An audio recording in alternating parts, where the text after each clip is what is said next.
story about a sower of seeds who's gone out and sowed seeds, and he talked about what happened to the seeds. And he taught like this, but he wasn't just talking about a farmer. He wasn't just talking about seeds. He was talking about something to do with his kingdom.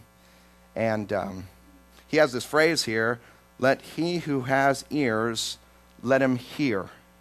And I don't think he has in mind just, let them hear audible sounds, words. I think of it like this. When my kids get in trouble, I say to them, you didn't listen. And what I mean by that is a lot more than you didn't hear the words I said. You didn't do it. You didn't live it out. That's what I mean. And I think Jesus, when he says, he who has an ear, let him hear. He wants us to listen and live this out. He wants there to be change and to be some action. When you hear about this seed and the sower, something should move in here. Turns out his disciples in verse 10 came to him and asked, why do you speak to the people in parables?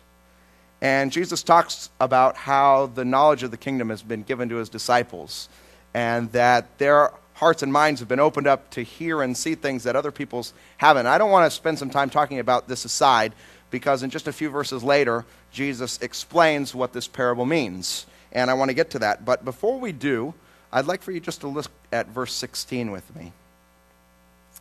It says, blessed are your eyes, Jesus says to the disciples, because they see, and your ears because they hear. He says, for I tell you the truth, many prophets and righteous men long to see what you see, but did not see, and to hear what you hear, but did not hear it. So Jesus is saying, you have some privilege, you're special, you're hearing something that people long to hear. And then he gets into the interpretation of this parable. And that's where I want to spend a little bit of time talking. He says in verse 18, listen to what the parable of the sower means. It says in verse 19, when anyone hears the message about the kingdom and does not understand it, the evil one comes and snatches away what was sown in his heart. This is the seed sown along the path. The one who received the seed that fell on rocky places is the man who hears the word and at once receives it with joy. But since he has no root, he lasts only a short time. When trouble or persecution comes because of the word, he quickly falls away. The one who received the seed that fell among the thorns is the man who hears the word, but the worries of this life and the deceitfulness of wealth choke it, making it unfruitful. But the one who received the seed that fell on good soil is the man who hears the word and understands it. He produces a crop yielding 100, 60, or 30 times what was sown. So Jesus first begins to talk about how a sower went to sow seeds, and as he did, he scattered seeds in various places. Some of it didn't grow up, some of it grew up quickly and then faded away, some of it was finally choked out by the thorns, but there was this seed that fell in the good soil and produced this tremendous crop. And when he says, listen to what it means, he basically says that our hearts are that soil. Now, this is the parable of the sower, and I think the basic and first most important message is really about the seed that's sown. And it's clear here that Jesus is talking about his word, the gospel, this book, the very words of God. And undoubtedly, he was talking about what would happen to it. So as his disciples, once he gave them the Great Commission, went out to spread the word and tell it to people, undoubtedly they would have faced things like we face today, right? Some people don't care at all. Some people are really excited at first, but then kind of fades out.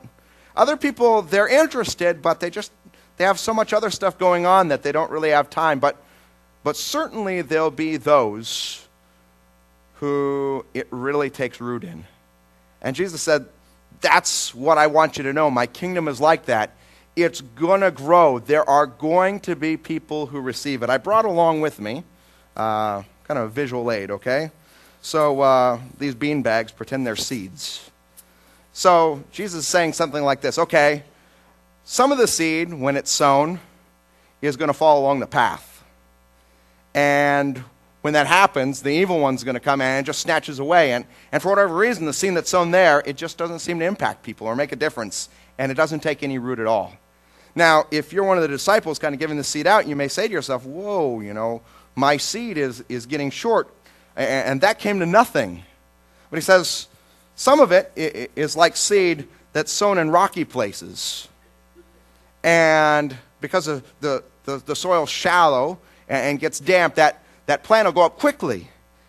And although it does that, the sun just comes out and beats down on it, and pretty soon that plant withers and fades. And he says, that's like people in this life. Sometimes they hear the message, they receive it with joy, they're overwhelmed, there's like a dramatic conversion.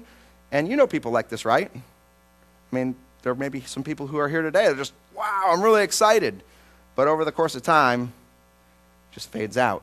Now, if you're holding the seeds, you may say, whoa, I only have so many left. There's other seed that falls among the thorns. And it gets a start. Well, the Bible says that those thorns are the worries of this world and the deceitfulness of wealth. And although the soil receives it, it's like it receives it only with one hand because it's more interested in other things. And soon, the Bible says, for that person, it's like all the cares of this world and the deceitfulness of wealth just choke it out. Now, probably as we're reading this parable, I mean, as you're kind of going down the row here, it's maybe this one that might be the most dangerous for us, right? I mean, so much of our culture caught up in consumerism, materialism, and there are many of us who were interested. I mean, it's interesting to come and to listen to the Word, and it seems to do something, but we really care about other things much more. And Jesus says, a lot of people, that's how it'll be. They'll just care about wealth, or they'll care about the cares of this world, and for them, it's like that will finally be choked out. And again, if you're watching, you may say, whoa, the first three, they came to nothing. But Jesus says, my kingdom, you got to know about my kingdom. Some of that seed is going to fall in good soil. And when it does, it's going to take root and grow and produce a crop 30 times or 60 times or 100 times what was sown. So one seed, maybe producing 100 seeds, and now you can't hardly take it in. Now, it's interesting, having just been in Israel, I found out there that a good yield sometimes in crops is considered to be 15 times what was sown. And so Jesus is saying, my kingdom, it's unbelievable. I mean, it's an abundant harvest, far more than what you could ever imagine. And he's saying, although the first three seeds didn't take root, they were choked out, it didn't go well, trust me, my kingdom is going to go forward, and my word is going to accomplish its purpose. And there's going to be a harvest that you can't believe. And so I think he was saying to his disciples, hey, you can't stop my kingdom. When you preach my word, when you teach people my word, it is going to go out and produce a harvest you can't hardly believe. In fact, I think it's possible there was a passage that Jesus had in mind from Isaiah chapter 55. When you see the words, I think you'll see why. Isaiah 55 says this, as the rain and snow came down from heaven, and do not return to it without watering the earth, and making it bud and flourish so that it yields, you catch the words here, seeds for the sower and bread for the eater, so is my word that goes out from my mouth. It will not return to me empty, but will accomplish what I desire and achieve the purpose for which I sent it.